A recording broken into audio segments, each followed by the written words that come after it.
Good morning, sweetheart. It's lovely to see you.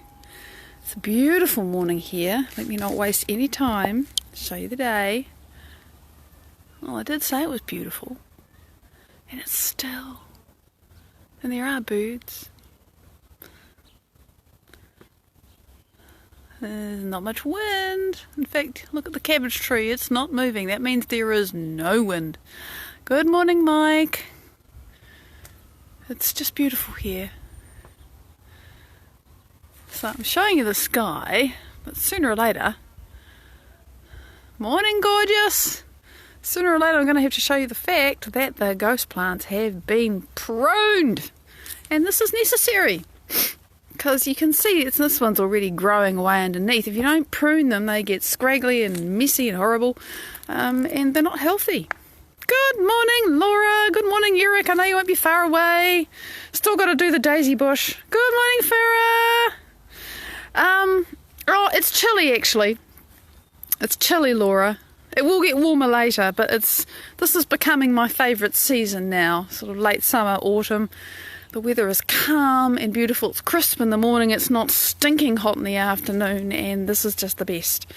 So here we are, and we have these Japanese anemones, which haven't even opened yet properly because the sun's only just starting to hit them.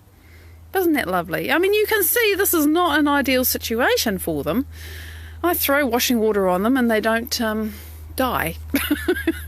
So, something else I want to show you is the lavender bush. It's got a few flowers on it. And the hebe's now completely... Oh, that's a big black spot. Okay, I have to do that. Contrast. The camera is not as smart as my eyes. So the hebe's finished flowering. And we've got some really nice parsley here, which I've been enjoying eating. Let's have a look at that. I like the single parsley. Much nicer than the curled parsley, don't ask me why. It just tastes better. Even though it should be the same thing. Good morning, Willow. It's lovely to see you. And this is a little corner. This big bunch of nerines, which always gets eaten horribly. You can see that the bud's already being eaten by something. Used to be there, and I moved it there because it was always fighting with the bushes, which I've just pruned. So you'll see them coming back. And look, now we can see the century plant up the back. Good morning, Ibrahim. It's lovely to see you. Good morning, Julian. Welcome on. And here's the magnolia, which actually looks like a tree now. It's taken a very long time, but there it is. And this is something I want you to see, because this has taken a long time too. See this ginkgo? That's a tree my mother gave me, which grew in a concrete pot for a while, a number of years. And I put it in here because this is a good place for it. But it nearly died because, I had no root systems. It gets dry here in summer. And I still have to water it occasionally. That's why there are brown leaves on the tips of the twigs, because we had, a dry spell, and I thought, the ginkgo's suffering a bit, so I gave it some water. But I don't have to mollycoddle it much now. We've still got hydrangea beauty going on. And look, can you see the dew is on the flowers? So, yeah, I just don't get tired of these. The flowers have to totally fade and be finished before I cut them off, because there's so much to see. And I've no risk of losing this one now, but you can see also it's struggled because it's not well established. But that's life in a garden. There's always some things you have to keep an eye on. Look at this. Can you see the little flowers in the middle of the calyxes? Those are actually the hydrangea flowers. There's a little spots in the middle, and the blue bits around, from memory, are called calyxes. So anyway, bit of hydrangea beauty. Sanchia, good morning. It's lovely to see you. So today, and Jocelyn, hello, sweetie. Oh, yes, I've got to remember that lovely piece of turquoise water means it's you that's here. So, today, I'm going to talk about the mystical. I've had this thing on my to-do list for a little while, and it just feels right to talk about it today. Because, I talk a lot about neuroscience, what I've learnt, and coherence, and changing ourselves from A to B, and all of that stuff. And I love that because, oh my God, it's made my life, as opposed to something else. But along the way, while I've been doing this work that I have learned from my inspiration, Dr. Joe Dispenza, for whom I'm so grateful he's done this work, because he never did it on his own. There's other people who've discovered key stuff that's contributed to his body of work. You know, I was just watching a lady called Candice Pert on YouTube just the last couple of days. And she discovered neuropeptides. You know, I talk about neuropeptides. Well, she was the lady who figured them out. So, you know, that's just, it's really good because neuropeptides, she found them. And there's a whole story about that.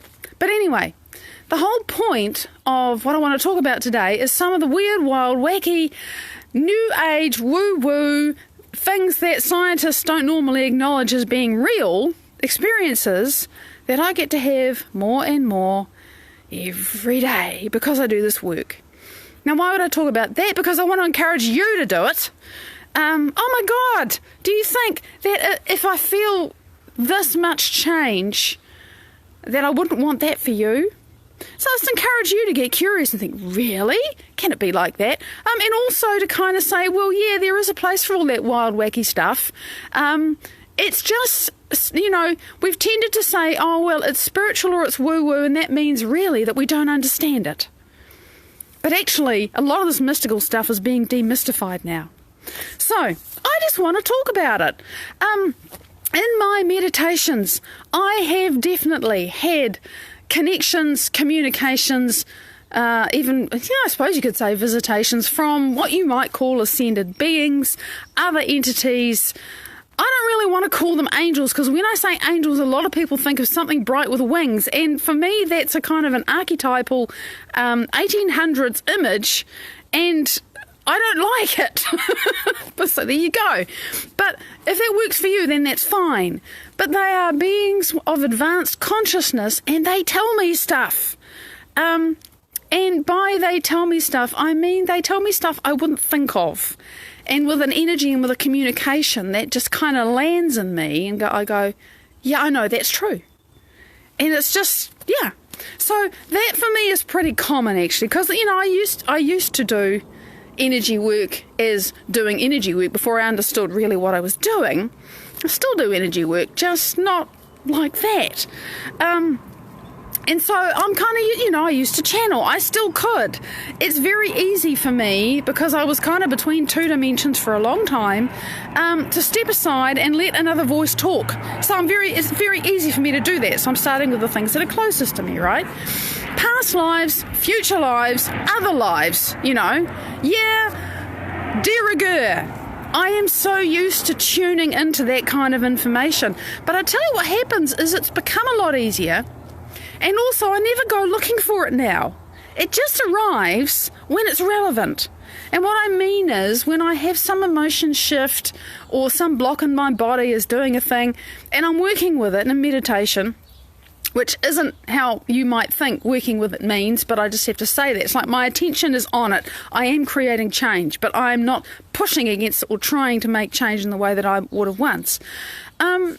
The information comes often when the thing shifts. Oh, it just feels like it's from that time and that place and, you know, and the information about it, the story, it arrives in my awareness as the thing unravels. So I never have to go looking for it, but I have all these, you know, memories and understandings and some of them so clear. I have been there, right?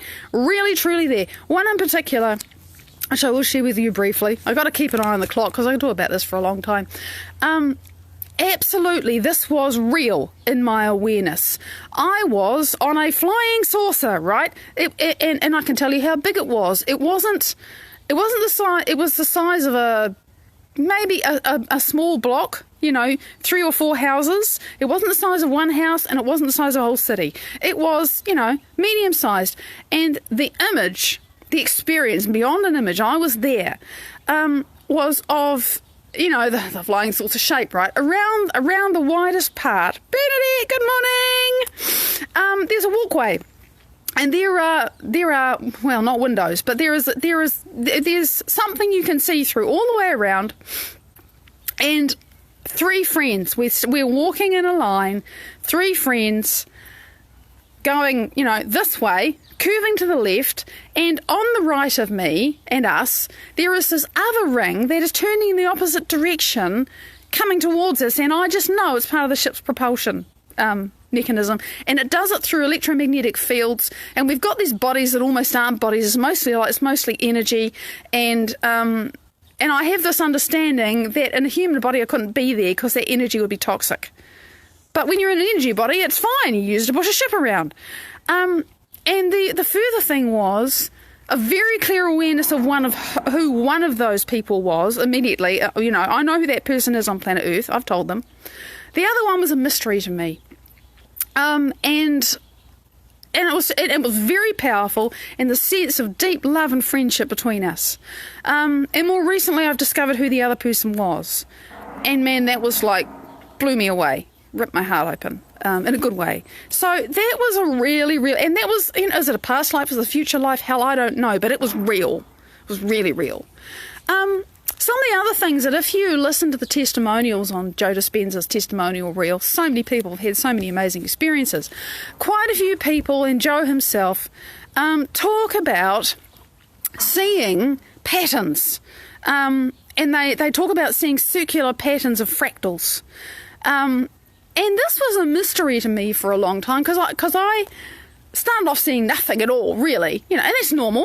I didn't have the neural nets in my brain. And then there was quite a period of time, and I'm going to try to explain this as clearly as I can, where I did start to see things, and it was against this white that wasn't white. It's white that isn't white, but it's not any other colour.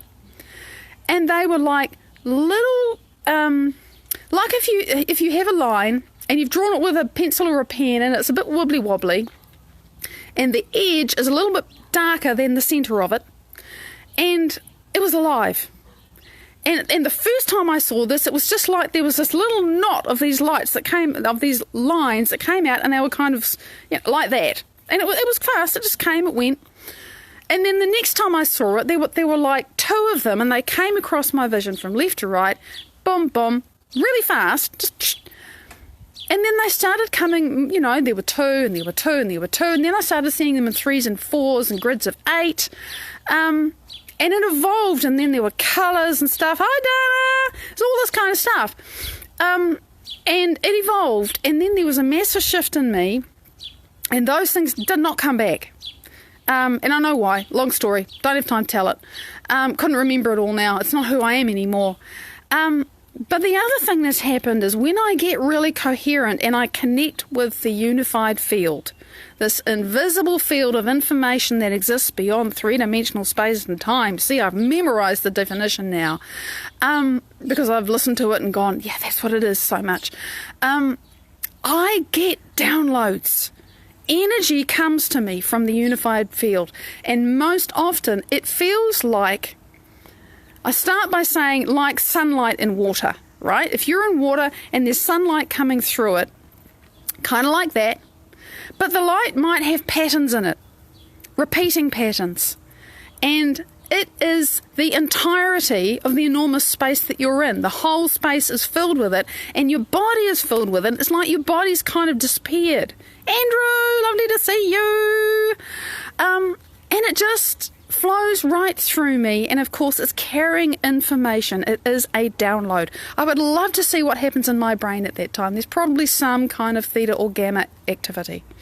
It's never been overwhelming, it's never been massive, simply because my energy system isn't yet able to accept that much. That's just how it is. I'm still unfreezing whole aspects of myself. The kaleidoscope helps us relate to it, Jocelyn, helps us to go into trance and quiet the brain and be able to stay in theta with our eyes open. But no, not like the kaleidoscope. This is something I haven't heard anyone else talk about. It's just how it happens for me, and I call it structured energy. And it's just this amazing flow, and they come in different patterns, and it's beautiful. And I don't usually see them even with my inner eye. It's a feeling, it's a sense, and it totally becomes me. I still have a skin. I have never completely lost my body, but sometimes my body feels a bit hollow, just like it's gone. And what that means is that the sensory motor the sensory motor cortex across the top of my head, so a little sensory motor strip, has gone to sleep. Quite often the motor strip switches off, but the sensory part of it hasn't turned off completely yet. And that's fine. So I get that. And now twice, at different times, I have actually seen in my inner vision, although I have discovered that if I see it in my inner vision, usually when I open my eyes I can see it. If it's dark, right, it needs to be dark for me to see what I'm seeing inside, outside. Because it's there, because it's in my visual cortex is firing, right? So it's there. But if the light is bright, I probably won't see it. I have seen now 2 circular fractals. One of them arrived after I'd woken up, I think, because things happen when I'm in theta, and when you wake up, you're in theta before you wake up properly. And it was just turning and evolving, and I know these things contain information, so I just welcomed them and I let it in. And I remember I was working with that one for several days afterwards. It would come back to me in my meditations, and it would unfold, and there would be more of it, you know. And more recently, and I can't remember when this happened, but I did see, truly, a proper circular fractal, and the core of it was empty like a portal, but it was definitely fractal, and it was very alive and turning, and each layer differently, and I could feel it was fractal. And for an instant, something shifted and there were colours, and then it went back to just being kind of black on black that isn't black on black. Can't describe these things because you're not seeing with your eyes. You're seeing with something else. You're sensing a seeing. So, something else that happens. I'm going to look at the clock. Okay. Which is really cool, and I know it's just a function of my brain, but I really enjoy it, is quite often when I wake or when I come out of meditation, or I'm in a certain place in the meditation where I know it happens when I'm in theta, I see these, eyes shut, I see these beautiful, tiny little, absolutely bright pink dots. And they're always in the centre of my visions. There's probably something in the retina that's firing, right in the macula. And sometimes there are green dots. And the last one I really remember, though I've seen it since, is for every pink dot there was a green one. And they were perfectly paired and matched. It was just beautiful. A lot of the time, not all the time by any means, but frequently, let's call it that way, I see a ton of blue. I have my eyes shut and there are these kind of blooms and surges of really truly blue that just come out of nowhere, and they go in different directions. They swirl, they change. I have seen the blue go from blue to orange to gold. That was gorgeous, just over and over and over. Blue, orange, gold, black, blue, orange, gold, black. It comes, it goes. It's it's like a pulse, but not like your heartbeat. So, and I know that is coming from my pineal gland. I'm really clear about that. When I see that stuff, I know my pineal gland is working. So there's all kinds of stuff, and I've forgotten to. I made myself a little list because otherwise I think I'd forget. I've forgotten to mention that there's all kinds of physical sensation. So I see the patterns in the structured energy, Andrew. I'm not sure if I spoke about that before, if you heard that or not. I don't see them, no. But I feel them. I feel patterns. There you go. And so my body feels there's all kinds of energy, and it's beautiful, right? I have not yet experienced the freight train. I'm sure I'll have the freight train where the energy is so strong you can't move. I don't mind. I trust this process. And I have time. And so there's crazy stuff that happens. And, I haven't explained about the huge emotional releases and the physical changes. It's big. It's beautiful. But then it doesn't end when you open your eyes. So the other day, and this is part of the big process that's happening for me at the moment, I watched a video. Somebody invited me to be their friend, and I quite often look at just quickly at somebody's feed and decide if I want to connect with them. And there was a little video about this beautiful man who was in a pet shop. Somebody had just sold a female budgerigar, and the egg was on the floor of the cage. So he asked for the egg, and he took it home, and he raised it. He incubated it. He obviously had some clues about doing this, probably not the first time. But he raised the egg, and then he raised the little chick, which meant feeding it every 3 hours. Imagine that. Dedication, but he videoed the whole thing. And he raised this bird, and it was beautiful. I was sitting there just crying because of the space that I'm in at the moment, if my heart opens, I cry. That's just what happens, because of what's healing in me. And watching this beautiful man looking after this teeny tiny little thing, huge finger, teeny tiny little bird, and he grows it up and it flies, and then he goes to the pet shop and says, hey, look, when this little bird can fly, we'll get the father and they can be together. And it was beautiful, right? It really was. It touched me. And I allowed myself to take the time to enjoy the video, which I wouldn't normally do, but I did. And so the next day in my meditation, long story short, that egg, the little budgerigar egg, is there, and I'm working with it because it's just about this whole thing of being looked after and loved and cared for and nurtured and supported and, tra-la-la. And I remember I was working with that in my energy centres because I was doing one of the Blessing of the Energy Centres meditations. Can't remember which one now. And it was lovely, and there's this healing and all that stuff. And then it was Saturday, I think it was Saturday, because we were having a conversation with the neighbours across the fence. We have lovely neighbours. And their little Jack Russell, who's such a sweet dog. I really, really like Nakita. She's gorgeous. But she jumped the fence, and she's not supposed to do that. Because, the first time we actually invited her over, and that was okay. She was so delighted to be running around the new garden. Oh, my God. You'd think she never got exercise or anything, which she does. But then her daddy made the fence higher. And she just figured it out and jumped over. So it's like, So my husband, being this wonderful dog man, just followed her around to make sure she wasn't going to get, lost. I mean, she knows where home is. She's run away before. She comes straight back. She's a naughty little dog, but very, very cute. Good morning, Sandy. So, anyway,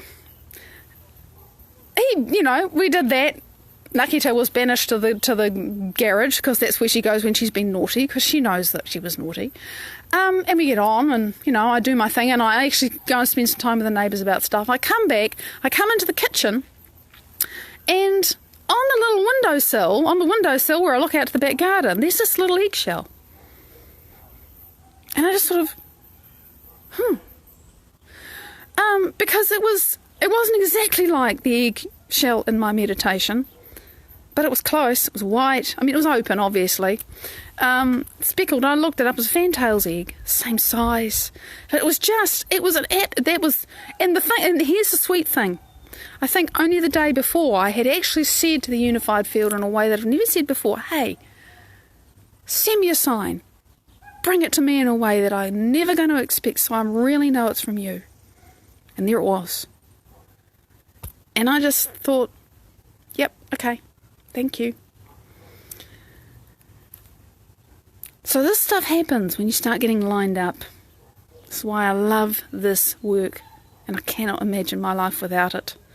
I was thinking to myself this morning, because I was not in a good space yesterday, and I thought, I've got myself to overcome again today. For some people, it's like, oh God, I've got to meditate again today. For me, it's a matter of survival. It truly is. Maybe one day that'll change, but for now, I'm just so grateful I get to do it. So, yeah, it was wow, Jocelyn. That's never happened like that before. And it was so instant, it was so direct. It's like, here you are. See, I got you. You're my little egg. So, it's what I wanted to share with you today. And I've just remembered notices. If anybody likes YouTube, and you're not aware that I am on YouTube, then please hop over and find me and subscribe. That's the first notice. Because why not? Because the videos are searchable there, and they're all there since the beginning of last year. So if you want to do that, that's great. It's lovely for me. And if you find value in these videos and you would like to support me a little, there's a link in the bottom of this post. Go check it out. The best thing you can do is give me a cup of coffee every month. But if you don't want to do it every month and you feel like giving me a cup of coffee, well then just give me a cup of coffee. I really appreciate your support. So, and that's Nakita, you see. She knows we were talking about her. So, big love. Thank you so much for sharing with me. I'll see you tomorrow. Bye-bye.